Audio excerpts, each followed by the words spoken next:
Salut les viewers, je voulais absolument faire une vidéo avec ce cadre là. Il est beau hein, mais le problème c'est que j'avais pas de sujet de vidéo à tourner. Donc je me suis dit, bon bah sinon on fait une vidéo sur un jeu. Idée de génie donc.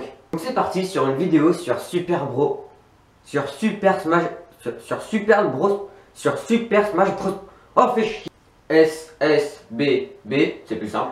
Sorti le 31 janvier au Japon et le 27 juin 2008 en France. Ce jeu est sorti sur la Wii, console à grand succès qui possède un énorme public. Créé par Nintendo et Sora, Super Smash Bros. Brawl sur Wii est un jeu de combat en arène dans lequel s'affrontent un grand nombre de personnages issus de licences différentes. Allant de Link à Pikachu en passant par Ike de Fire Emblem ou Sonic par exemple. De nombreux modes en solo sont disponibles avec leurs variantes. On a évidemment le mode Brawl qui nous permet de jouer joueur contre joueur en local, et plein d'autres modes comme le mode aventure qui sera un gros point de la vidéo, mais j'en parlerai après. Pour revenir au personnage, Nintendo a essayé de faire énormément d'univers variés. C'est-à-dire que dans Super Smash Bros Ultimate, on a certes plus de 70 personnages, mais on en a 8 de la même série pour Fire Emblem par exemple. Bah ça fait beaucoup, alors que dans Super Smash Bros.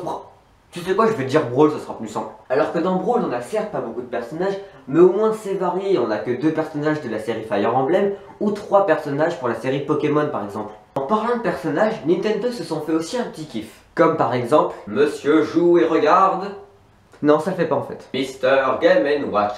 Il y a aussi Rob que l'on voit dans le mode aventure, mais j'en parlerai après. Eh mais attends, il n'a pas été créé par Brawl, Rob. Ça vient d'une console qui a ensuite été par la suite.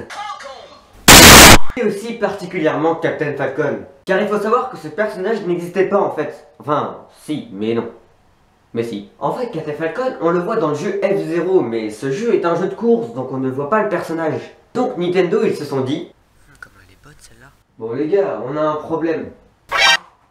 Quoi? Bah pour le jeu Smash Bros, on met toutes les licences les plus connues. Comme Mario. Oui, je sais, allez. Bah on a un jeu qui a vachement marché, mais on peut pas le mettre. Ah oui, tu parles du jeu F-Zero? Où est le problème? Tu te vois, toi, jouer contre un vaisseau spatial qui prend toute la longueur du terrain. Bah, on crée des mouvements pour un vaisseau spatial. Mais non, tu crées des mouvements liés au conducteur du jeu. Mais c'est du génie! Idée de génie, donc. Donc le jeu nous propose plusieurs personnages, ils sont environ 35. Chaque personnage, non proposé par le jeu au début, se débloque de 3 manières différentes. Faire un nombre de combats bien précis. Par exemple, il faut 5 combats en mode Brawl pour obtenir Ness. Gagner le personnage dans le mode aventure dont on en parlera plus. C'est bon, on a compris que t'allais parler du mode aventure après, hein? Putain. Ou bien faire des missions, comme renvoyer des projectiles. Donc on a plein de personnages à découvrir, encore plus avec les personnages cachés dans le mode aventure. C'est bon, il est parti? Mais j'en parlerai après. Bon allez, il est temps de parler de ce mode aventure. Oui. Oh, putain. Bon alors, par quoi commencer?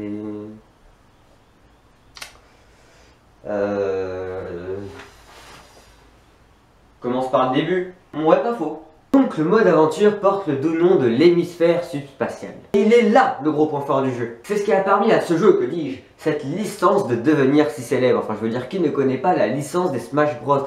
Surtout avec le dernier opus Super Smash Bros Ultimate sorti récemment. Alors malheureusement je peux pas vous montrer quelques images de mon mode aventure, sauf quelques-unes trouvées sur internet. Car j'ai eu un problème récemment. Je vous montre une petite modélisation de l'histoire.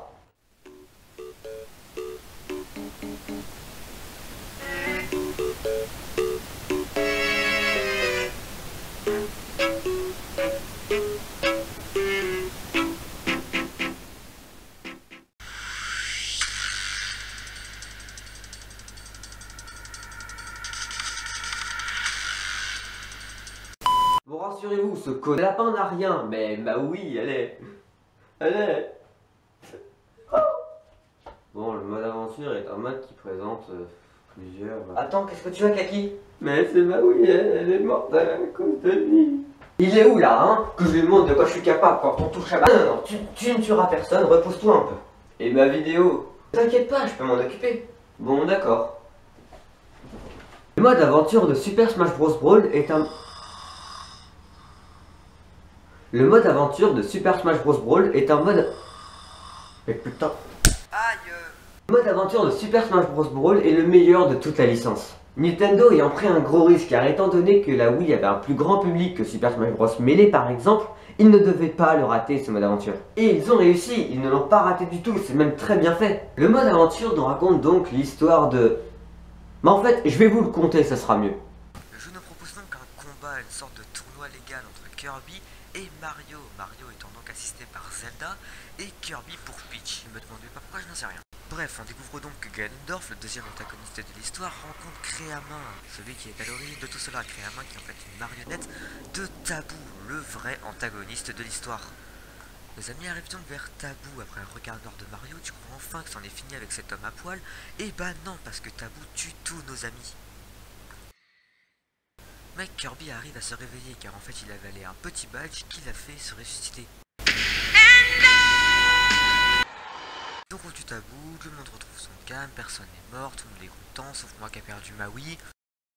Quand on a terminé le mode aventure, on pourra débloquer 3 autres personnages cachés dans le jeu. Fox, Rondoudou et Link Cartoon. Nintendo ayant pensé à tout, même à cacher des personnages. Bref, le mode aventure est long, certes, environ 7 heures, mais au moins il est complet et il possède plein de cinématiques totalement géniales. En plus, le mode aventure peut se jouer à 2, ce qui rend encore plus l'accessibilité du jeu. Ça se dit ça? Contrairement à d'autres comme celui d'Ultimate que j'ai trouvé particulièrement à chier. Après, c'est mon avis.